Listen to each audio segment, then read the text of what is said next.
Hello বন্ধুরা, আসসালামু আলাইকুম। তোমরা সবাই কেমন আছো? আশা করি সবাই খুব ভালো আছো। আমি আজকে নতুন একটা রেসিপি নিয়ে এসেছি, সেটা হচ্ছে উচ্ছে আলু ভাজা। জানি এটা খুব সাধারণ রেসিপি, কিন্তু আমি এমনভাবে বানাবো যাতে বাচ্চারা এবং যারা উচ্ছে খাও না তারাও চেটেপুটে খাবে।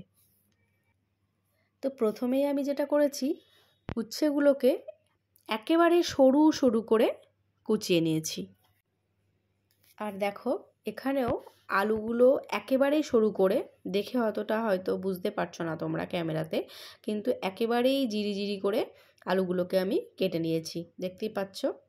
তো আমি এখানে আলুর মধ্যে দিয়ে দিলাম কিছুটা নুন। নুন দিয়ে আলুটাকে আমি বেশ ভালো করে সুন্দর করে মাখিয়ে রেখে দেব অন্তত 20 থেকে 25 মিনিট, বা তোমরা 15 মিনিটও রাখতে পারো, অসুবিধে নেই।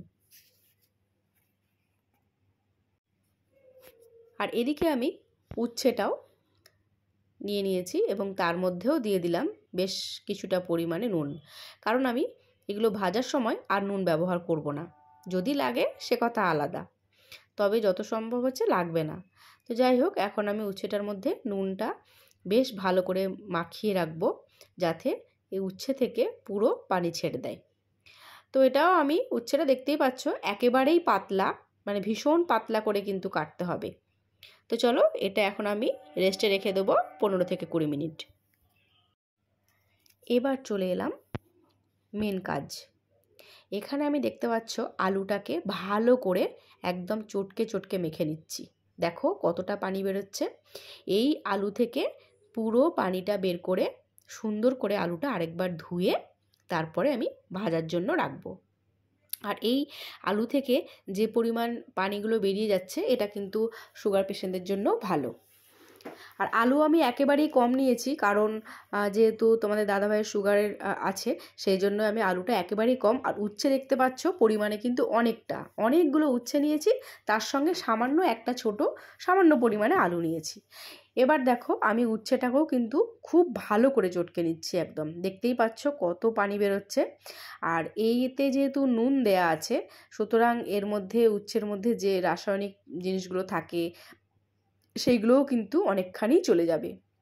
অথচ এর কিন্তু যখন এই যে পানিটা আমি ফেলে দেব, এই যে উচ্ছেটা চটকে নিয়ে যখন পানিটা ফেলে দিয়ে এটা ভাজবো, এত সুন্দর টেস্ট হয়ে যায়, আর বেশি তেতোটাও থাকে না।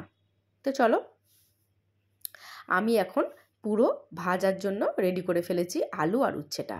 আলুও দেখতে পাচ্ছ সুন্দর করে আমি চটকে নিয়ে পানিটা বার করে আরেকবার ভালো করে ফ্রেশ করে ধুয়ে নিয়েছি। উচ্ছেটাও কিন্তু একই সেম প্রসেসে ভালো করে ধুয়ে রেডি করে নিয়েছি। তো এবারে আমি দেখো গ্যাসের মধ্যে কড়া বসিয়ে দিয়েছি। এবার আমি উচ্ছেটা ভালো করে সুন্দর করে ভাজবো। কীরকমভাবে ভাজি চলো দেখতে থাকো। তো আমার কড়াটা বেশ ভালো গরম হয়ে গেছে। দেখো, এর মধ্যে আমি দিয়ে দিলাম সর্ষের তেল। আর খুব বেশি পরিমাণে দিইনি, মোটামুটি সামান্যই দিয়েছি। তো চলো, দেখতেই পাচ্ছ তেলের পরিমাণটা কিন্তু একেবারেই সামান্য, সেটা তোমরা দেখেই বুঝতে পারছো। তো চলো, তেলটা গরম হয়ে গেলে প্রথমেই আমি এই তেলের মধ্যে দিয়ে দেব পানি ঝরানো উচ্ছেগুলো। আগে আমি উচ্ছেগুলো ভেজে তুলে রাখবো। তো চলো, উচ্ছেগুলো আমি দিয়ে দিলাম। দেখতে পাচ্ছ একদম পুরো পানি ঝরে শুকনো হয়ে গেছে। আর কালারটাও কত সুন্দর, একটা সবুজ, একেবারেই যে সবুজ ছিল মানে সেটা কিন্তু অনেকখানি চলে গেছে। আর এই যে এর জন্য কি হবে, এতে যে প্রচণ্ড পরিমাণে তেতো হয়, উচ্ছে তো ন্যাচারালি ভীষণ তেতো, এই জন্যই কিন্তু বাচ্চারা অনেক সময় খেতে চায় না। বাচ্চারা কেন, আমি নিজেও উচ্ছে খুব একটা পছন্দ করতাম না। যেদিন থেকে আমার মা বলল এইভাবে উচ্ছে ভাজবি, খুব সুন্দর খেতে হবে, তো আমার মা তো ন্যাচারালি উচ্ছে শুধু ভাজা করে। আমার মা তো শুধু পেঁয়াজ দিয়ে উচ্ছে ভাজা করে। তো সত্যি কথা বলছি, ওই আমার মায়ের হাতের ওই পেঁয়াজ দিয়ে শুধু ওই উচ্ছে ভাজাটা, ওটা দিয়েই কিন্তু এক থালা ভাত নিমেষে শেষ হয়ে যায়।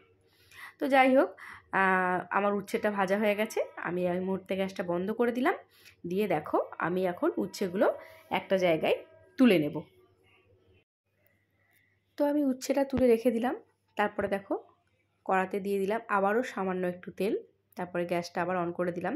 কেন বলো তো, এই মুহূর্তে আমি তো উচ্ছেটা ঢেলে রাখলাম, তাই আমি ভাবলাম শুধু মুধু গ্যাসটা তো জ্বালিয়ে রেখে লাভ নেই, তাই গ্যাসটা বন্ধ করে দিয়েছিলাম। তো এখন দেখো ওই তেলের মধ্যে আমি দিয়ে দিলাম আলুগুলো এবারে আমি সুন্দর করে ভেজে নেব। আর আমি তো আগেই বলে দিয়েছিলাম যে উচ্ছে বা আলুর মধ্যে কিন্তু আমি একটুও নুন ইউজ করব না, কেননা আমি নুন অলরেডি আলু এবং উচ্ছে দুটোর মধ্যেই মাখিয়ে রেখে দিয়েছিলাম।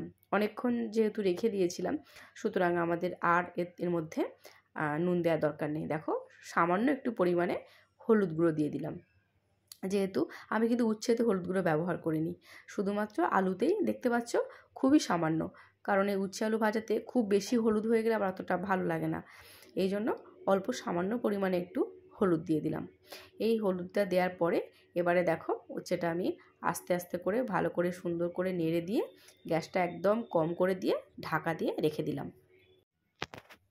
এবার দেখো আলুগুলো প্রায় আধ ভাজা হয়ে গেছে। এবার আমি এর মধ্যে ভেজে রাখা উচ্ছেগুলো দিয়ে দিলাম। এবার কিন্তু আর আমার বেশিক্ষণ সময় লাগবে না, কারণ আলু আমি একেবারে পুরো কড়া করে ভাজিনি। দেখতেই পাচ্ছ উচ্ছেটা একটু মোটামুটি একটু ভেজেছি, একটু লাল লাল করে, কিন্তু আলুটা নর্মাল মোটামুটি ভেজেছি, যাতে ব্যালেন্সটা ঠিকঠাক থাকে। তো দেখো আমার মোটামুটি একদম কমপ্লিট হয়ে গেল উচ্ছে দিয়ে আলু দিয়ে ভাজা। তো এটা এত সুন্দর টেস্ট লাগে, তোমরা না খেলে বুঝতে পারবে না। তো চলো এটা এখন সার্ভ করে নেব। তো রেডি হয়ে গেল আমার উচ্ছে আলু ভাজা। পুরো বুঝতেই পারছো কিভাবে করলাম। তেতো খুব সামান্য থাকে, অথচ খেতে ভীষণ টেস্টি হয়। এই প্রথম পাতে যদি এই উচ্ছে ভাজা থাকে ভাতে, তাহলে কিন্তু সত্যিই এক থালা ভাত নিমেষে শেষ হয়ে যাবে। তো চলো আজকে এটুকুই। টাটা, আল্লাহ হাফিজ।